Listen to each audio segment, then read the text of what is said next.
So, Clint, give me a brief overview of your farm. What brought you here? I mean, what's the background story of the farm? Oh boy, so I guess the background story to the farm is my great grandfather come from Luxembourg to farm. Luxembourg, Germany. Luxembourg is its own country. Is it? Yes. Okay. I used to think it was Luxembourg, Germany when I was a kid. It is not. It's actually where their farm was back during, I can't remember if it was World War I or World War II, but the army base was set up where their farm was during the war. Interesting. Yeah, in Luxembourg. And him and my grandma had a bunch of boys and a couple daughters and had a place out on the rim that we still farm today. And my grandfather grew up farming here, moved to the prairie when he was a senior in high school, finished high school up there, and of course went into war, the Korean War. And then after the service, him and his twin brother farmed in Nez Perce. And my dad and I farmed up there till 2011. And that's when my brother come home from college.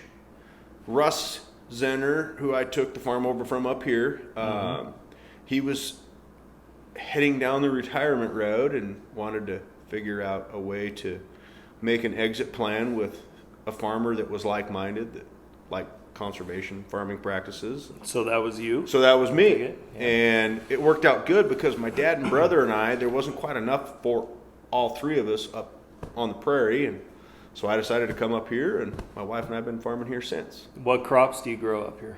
We're primarily dry land, wheat, barley, spring wheat, canola, chickpea,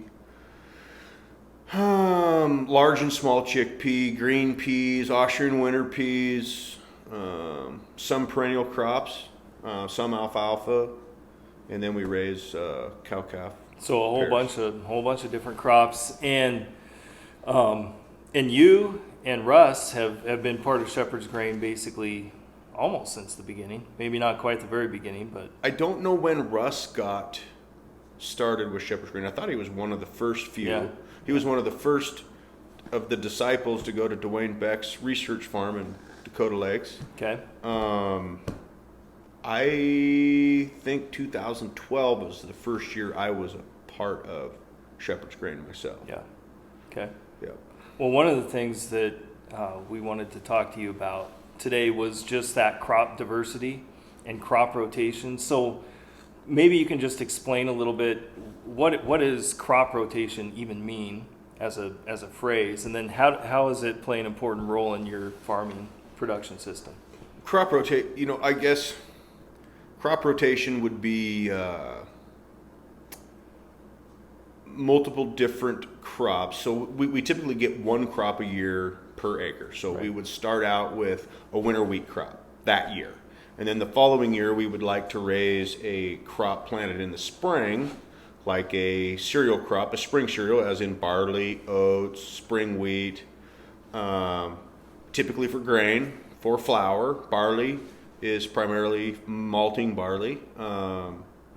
Some feed barley. It's been a while since we've raised any feed barley. And then after that spring cereal, we like to raise a pulse or a brassica crop.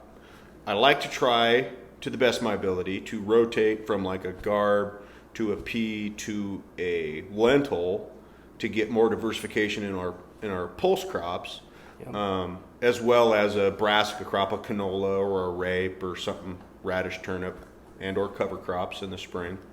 But it's every year we try to raise a different crop because you annually crop the ground, and the following year you want to seed something different to either build organic matter, fix atmospheric nitrogen with the pulse crops for feeding the wheat crop the following year after a pulse crop, and just to diversify from having the same monoculture year in, year out. What's wrong with the monoculture system? I mean, why not just plant the crop that's going to make the most money year after year? you would get a lot of weed pressure, a lot of disease pressure, root diseases, lots of different problems will arise from doing a monoculture, doing the same thing over and over and over. And essentially all you're doing is mining the soil of the exact same nutrients year in, year out. You're never diversifying that crop to feed the soil with something else, something new, different timings on planting to, just, it's something different in the soil to just bust that constant, simplistic monoculture, because Mother Nature is really smart. She'll figure things out really quick. If you do the same thing every year, she's going to throw something in there, a different weed or a different fungus or a different pest to affect your crop in a negative manner. What about cover crops? A lot of people ask us, do your farmers do cover crops? And it's kind of been a lot of experimentation to figure out how cover crops can work and fit into this environment here in this region. So you've done some of that. What have you done? What have you learned in that process? I've learned I know less about farming every year I farm. I like to tell all my friends that I'm proof any idiot can farm. But with the cover crops, we've tried several different mixes, several different species, try to have as many types of crops that will grow normally in native land around here, cool season grasses, cool season broadleaves. I really like to throw in warm season grasses and different diverse type crops, different species in our environment is seen just to feed something other than what they're used to having forever. But so we've done cover crops that we've hayed, we've done cover crops that we have mowed down and left all the residue on top, and my favorite is definitely cover cropping and grazing with cows. And we've tried big paddocks, we've tried smaller paddocks. I wouldn't say small paddocks. It's just I found how labor intensive cover crop grazing is with livestock that it's a lot of work. It's a lot of work. It's hauling water and building fence, and even if it's single wire, hot wire fence, a deer or an elk or a moose will come through and tear all the fence down one day because they don't know what a fence is and don't really care, and then your cows are out, and then the neighbors are mad at you. And and grazing the Palouse has always been a challenge. As I've read the history, basically, it was settled in the 1880s, 1890s, and pretty much by 1910, every acre that could be plowed and started farming had been. And in the canyons, or in the places that they couldn't farm, they started grazing them, but it quickly became overgrazed. And so you have all these canyons here, below your property, the breaks that go down into the Clearwater River that are just covered with star thistle now. Thistle, ventonata, and sheetgrass primarily. Yeah. So it's a challenge because we do raise a lot of seed crops on the farm, and we're trying to raise cover crops to help feed the soil in a different way than we have been, to stretch our rotation out even longer than we're already currently doing. And we have the canyons right there in our back door that if we run out of cover crops, we can put more cows down in the canyons, or if we don't have enough cows on the cover crops, we can pull more out of the canyon. But then I'm essentially transferring weed seeds from the canyon into the, so there's a lot of complications to it, but it is one of the neatest stories I remember about cover cropping is I had a cover crop one year, and I cover crop grazed it, and I had a whole bunch of pairs out there on it. And, cows did awesome. I think the calves were 170 pounds, if I remember right, 170 pounds a head heavier than the calves that I took up to our traditional mountain pasture. Really? Did dramatically better. The next year I was raising a garb crop on that ground that I had the cover crop on. And I was riding the field, and the sun was kind of setting, and I kept noticing different colors of green out in the field. I thought that's kind of weird. So I drove to the top of the hill, and I looked down with the sun at different angles, kind of drove around, and it looked like the field had chicken pox of dark green spots all over this field in the garbanzo beans. And I think it was the cow pies. Yeah. It was the added. That's what it sounds like. Yeah. It was really interesting. Now you just need to cover the whole field with cow pies. We need cows everywhere. That was the disappointing thing, is they took a lot of the fences out in this country, Right. probably in the 50s and 60s, maybe into the 70s. Everybody pulled their fences out, and now Now it's a challenge to get them back in. yeah, I Get wish the livestock in there in an efficient way. So as a shepherd's grain grower, I mean, you're experimenting with a lot of stuff.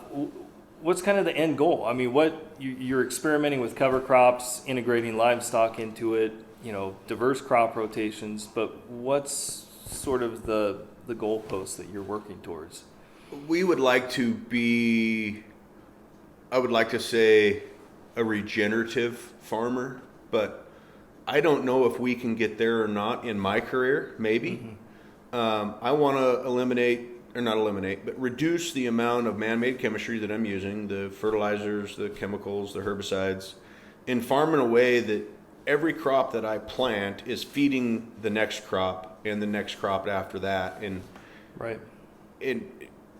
put as little into the ground as I can other than just different species. Yeah. Building healthier soil, capturing and sequestering carbon, clean water leaving the farm, and having the ground feed, the crops feed the soil and us not have to do it. Yeah, and I would just say don't sell yourself so short. I mean, to become a regenerative farmer, whatever that means exactly, yeah, I mean it's a continual process, and just beginning to work in that direction, I think is the right thing. So the way that I've defined regenerative agriculture is largely just aggressively trying to sequester carbon in the ground, build soil organic matter. I mean, are you seeing improve? I mean, the whole idea behind regenerative is rebuilding. Okay, it's stopping the soil erosion that we created originally, but then rebuilding back those soils. Yeah, I would say we've almost 100% stopped soil erosion. It's very, very seldom. I mean, there might be some neighbors that one pass or two pass type farming, no-till farm, like we do, that maybe once in a blue moon will lose some soil, but building soil structure, organic matter, putting the least amount of acidifying nutrients out as we can. We used to use a lot of different types of fertilizers. Now we're trying to go to more, not really compost, but the cover crops. Gypsum is a different form that we're using. That's a soil conditioning amendment that I feel has really helped benefit our soil. Just trying to farm in a way that you're thinking long-term, not short-term, Right. of just, bushels per acre, which they're nice, and that's what pays the Right. bills, but Yeah.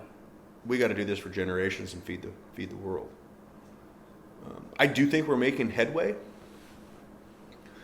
Integrating more perennial crops, more livestock, I think, is the key. Yep. That's my goal. I agree. Yeah.